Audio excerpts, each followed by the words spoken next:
Alright, so in today's video, we have a few things to talk about, and one of them is actually pretty damn concerning. There's a new bill down in the US called H.R. 5518, and if it passes, it could allow American law enforcement to operate more freely on Canadian soil. Yeah, US agents here in Canada. Then we got a couple community submissions, more cases of product mislabeling at our grocery stores, and plus, a viewer sent in a promo from one of our big 5 banks, and guess what the grand prize is? A trip to the United States. I'd rather lose than win on that one. I also want to show you a clip from a documentary, and it shows that flagjacking is just a common thing. So we have a lot to go through today, so you're going to want to stick around for this video. Today's backdrop comes from Brian, who took this photo from Bow Lake in Alberta. He said he was visiting from Ireland, and instead of heading to the US for his vacation, he chose to explore our country. That's what I love to see, and thank you, Brian, for supporting our economy. Alright, let's get started with the first set of photos from our community. Now this one, it looks frustrating. One of our longtime viewers sent me this photo from their grocery store. You'll see on the product it actually says Canada cornstarch. Sounds Canadian, right? Except when you flip it over, it clearly says product of the United States. So this US product is clearly slapping Canada on the front to make it look like it's from Canada. Now, I'm not sure if the store shelf tagged this as a Canadian product or not, but it really doesn't matter. If it's made in the US, it shouldn't be branded like it's from Canada. This kind of labeling tricks people into thinking they're supporting local or supporting something Canada, when they're not. And that's exactly what we've been talking about for months. This community member said he's going to report it to the CFIA, and I strongly encourage anyone watching to do the same if you see something similar at your store. The last report I did, I think there was only about 150 official reports filed with the CFIA. I'm not sure what it's at now, but that number needs to increase. There was even a lawyer in Montreal preparing a class action lawsuit over it, but I haven't seen any updates on it, so if you have, let me know.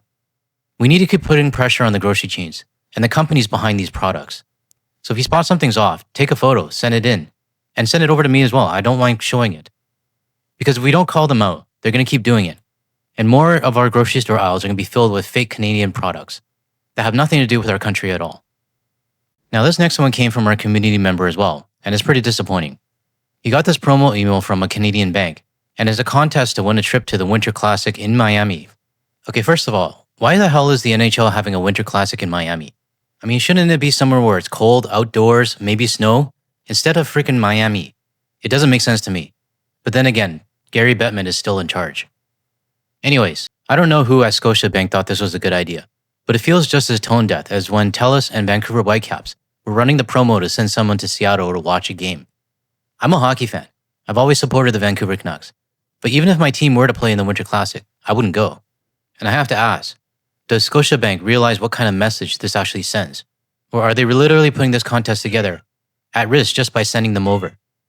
It's like these big Canadian companies and banks have completely forgotten that we have incredible places right here at home. Why not promote a trip within Canada? Why not send fans to Montreal or Toronto to see a Canucks game instead? That would make more sense to me. That would support our own country, and I would sign up for that contest. But instead, we keep seeing these promos from banks, cell companies, and major brands acting like the only real prize is crossing the border and spending money in the US. I don't know, it's frustrating. And it says a lot about how disconnected these corporations are from what Canadians actually want. Anyways, let me know what you think about this one as well. Would you want to win a trip to the US? Or would you rather see companies promote our own country instead? Now, moving on to the main topic, the new proposed bill in the United States. One of our viewers sent this over to me, and after looking into it, I saw that another Canadian content creator named Wrong Enough to Know Better also covered this video a few days ago. God, sorry, the co-host is here. If you haven't heard of him before, I really recommend checking out his channel and I really recommend checking out his channel and giving him a follow. Tell him Guard the Leaf sent you. He goes into way more detail about this proposed bill, the H.R. 5518, and explains exactly what this means on how it could affect Canada. So go check out Jason's video after mine, but I also wanted to share my thoughts on it, because this bill raises some serious concerns about what role US law enforcement could have here on Canadian soil, and also how it could impact our sovereignty moving forward. Now here's the proposed bill straight from the congress.gov website. It's titled Integrated Cross-Border Law Enforcement Operation Expansion Act, also known as H.R. 5518. Don't worry, I'll leave a link in the description below so you can read it later yourself. Now on paper, it might sound harmless, but it's about expanding cross-border law enforcement, and that could also mean on Canadian soil. This bill would quietly allow US agents to take part in investigations that cross into our border, potentially inside Canada, Now, before anyone says, oh, that's never going to happen, let's actually look what's written inside the bill. It basically gives the US Attorney General and Homeland Security more authority to work with foreign law enforcement to operate jointly on cross-border cases, and also to station, train, or assist agents across international boundaries. Now, I'm sure this type of framework has been used in Canada and the US for years, but now it seems they want to formalize it and expand it and control it under the American law. Here's where it gets concerning for me. The bill just doesn't say work with allies.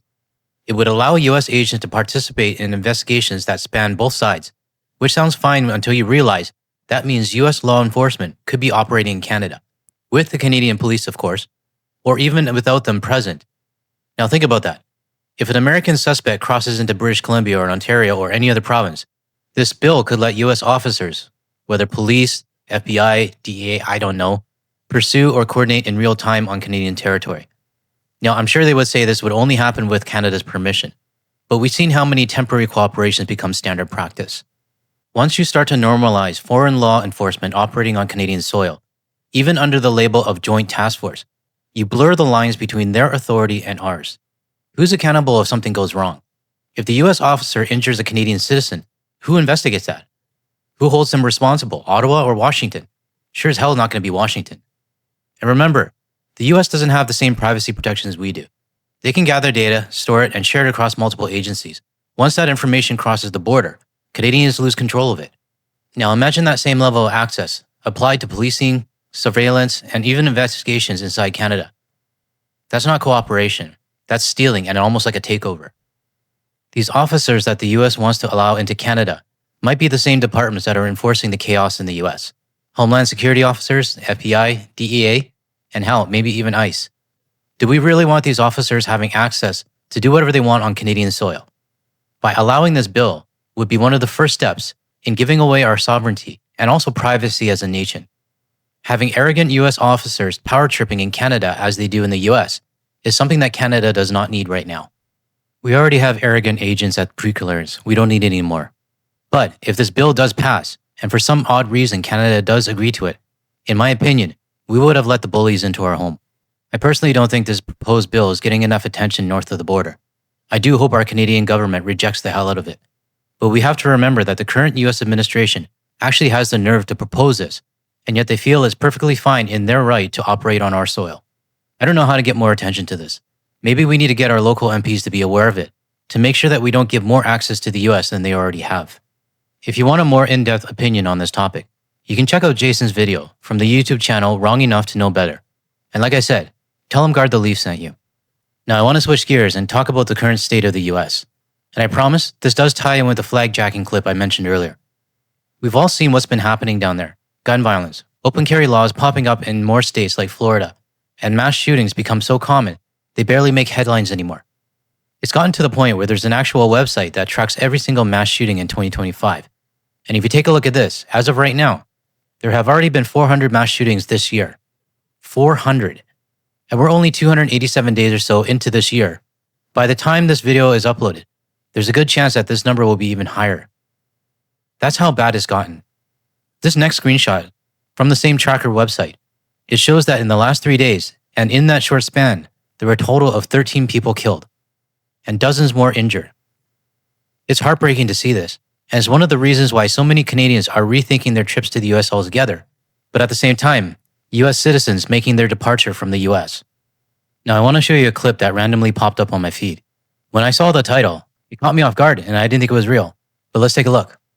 Hey guys, and according to that arrest warrant affidavit, we now know that it was the victim who got mad at the suspect for not saying thank you after she held the door open for the suspect at an area business. Well, that ended up spilling over into another nearby business where the arguing continued, and then once they were outside, that is when that verbal altercation turned deadly. The shooter was telling them, come outside, like, let's handle it outside, like, you know, let's fight outside. And the mom and the daughter were kind of just like telling her to like go away. This 27-year-old nurse who asked that we not use her name had just walked out of this PetSmart store located off West Wheatland Road in the southeast Oak Cliff area of Dallas Tuesday afternoon when she noticed two women, one with her 20-year-old daughter, arguing in the parking lot. Moments later, she heard gunshots. But the mom and daughter tried to like get in their car and like de-escalate the situation, but the lady wasn't having it. So they ended up starting to fight. And then that's when the lady pulled out her gun and shot her. Dallas police later identified the suspect as 22-year-old Kiona Hampton. She fled the scene in her car, but was arrested hours later with the help of surveillance video that captured her image, car, and license plate. Getting killed because someone didn't say thank you for holding the door open. Let that sink in for a minute. It's unbelievable to me that something so small, so petty on both sides, ended up with someone dead. But this is the reality of Trump's America right now. And sure, these kind of things probably have always existed in the US. But just in my opinion, since 2016, Trump's first presidency, things have gotten worse. People are angrier, the divide is bigger, and it feels like common decency has completely disappeared. A lot of US citizens are fed up with the current Trump regime. The gun violence, the constant hatred, and racism, it's everywhere now. People are tired of it, and you can feel it building. I want to show you this one video. It was sent to me by one of our community members, and it really shows how people are done with the US, and they want any way out possible. Now I'm going to let this next clip play through. That way you get the full impact of it. If I've ever entertained or educated you, I could use your help finding work in Canada.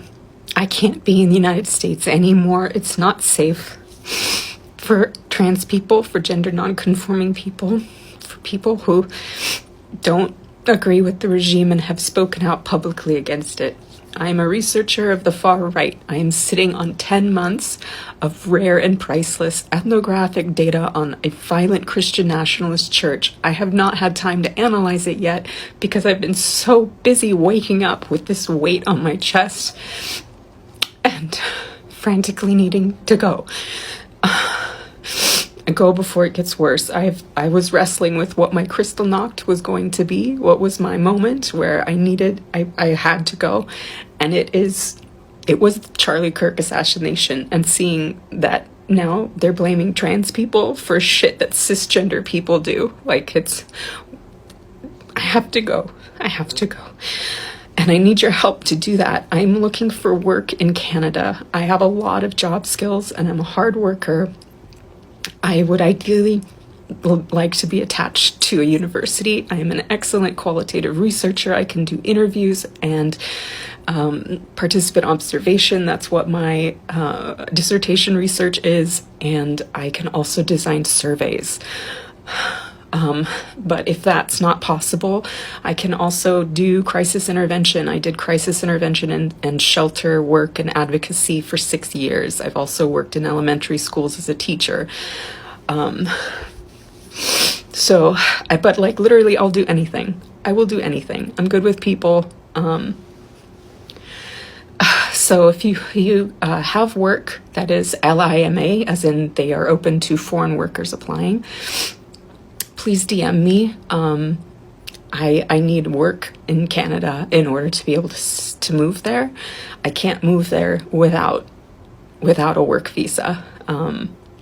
I think I'm too far along in my PhD to start over as a master's. I have a master's already. Anyways, I'm sorry for the desperate tone of this message. It's because I am desperate and I'm terrified. It would be great if it was on the west side of Canada, but I understand that refugees don't get many choices, and I will take work anywhere I can find it. So if you have any ideas, please let me know, because I have to leave this country. Thank you. I'll admit, this one was a bit of a tough one for me to watch. Seeing a US citizen in that much pain, begging to leave their own country, it hits really hard. No one should ever feel trapped in a place they call home. Right now, people in the LGBTQ community, people of color, those with accents, and even US citizens who have every right to be there are becoming targets. And it's heartbreaking. Thankfully, in that video comment, there are kind people here in Canada who are reaching out to help, offering advice, sharing resources, and even opening up their home to give people a safe place to land.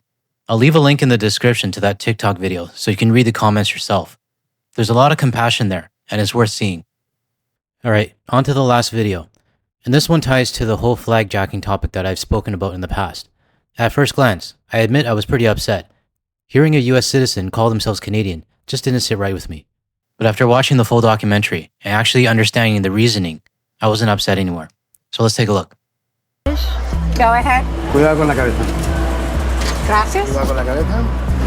Where you come from? San Diego. San Diego. You either say that you're from Canada because of the current political situation, because everyone's worried about Europeans judging what's going on in America right now. Home sweet home. I love it. Oh my gosh. In 2016, when he won, I said, I want to leave. I was not in a financial position to be able to do that. As a single mom, the biggest concern that I have is a good education and safety for my daughter. As the election neared, my daughter and I had conversations about what are we going to do if he wins. A loaf of bread is $6. I'm not talking about meat and other more expensive items. It's a loaf of bread. The cost of housing. And the thing is that he promised all of this he was going to take care of it and it was going to come down. Now he says he doesn't care. It's a good idea for him to keep America stupid, because stupid people are what put him in there in the first place. And I think we can all agree with that last statement. Now, this documentary runs over 30 minutes, so I can't show the whole thing here. And we're already past the 16-minute mark in my video. But when I first heard her say, we're from Canada, I'll admit, it bothered me. I felt the same way a lot of Canadians probably would. It reminded me of the flagjacking incident that I talked about at the airport lounge, and the conversation I had with the US couple. They sounded just like this woman and her daughter, tired of Trump's America and just wanting to distance themselves from it. Now, I know some of you might not agree with me on this, but I get it. I don't like that our flag and our name are being used as a mask, but I understand why they do it. If you found this video helpful, hit the like and subscribe button so this message can reach more people, and share it with your friends as well. And if you're still here and want to see more of my videos, check out the ones that are popping up on your screen right now. I really appreciate you watching, and I'll see you in the next video.